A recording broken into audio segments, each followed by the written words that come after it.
नमस्कार दर्शक मित्रों, आप देख रहे हैं जीपीएमसी न्यूज 24/7 લાઈવ। ખેડા જિલ્લાના નડિયાદમાં મંથલી ક્રાઇમ કોન્ફરન્સમાં ગુજરાત રાજ્યની વર્તમાન એપ્રિલ 2025ની સ્થિતિની કરી સમીક્ષા।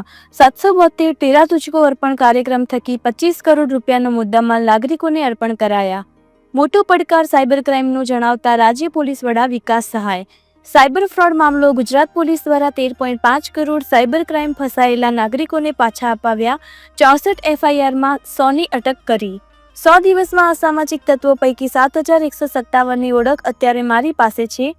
અસામાજિક તત્વો દ્વારા 373 ગેરકાયદેસર બાંધકામને તોડી પાડવામાં આવ્યા છે। 1046 ગુંડા તત્વોના ઘરે વીજ જોડાણ ગેરકાયદેસર કાપી નખાયા છે। 4500 અસામાજિક તત્વોને પાસા અને 2000 તડીપાર કરાયા છે। ગુજરાત પોલીસ દરેક જિલ્લામાં અસરકારક કામગીરી કરે છે। ક્રાઇમ ફોર ગેઇન કરતા ગુનેગારોની ઓળખ કરી બેંક ડિટેલ્સ મેળવવાની સૂચના તમામ અધિકારીઓને આપી છે।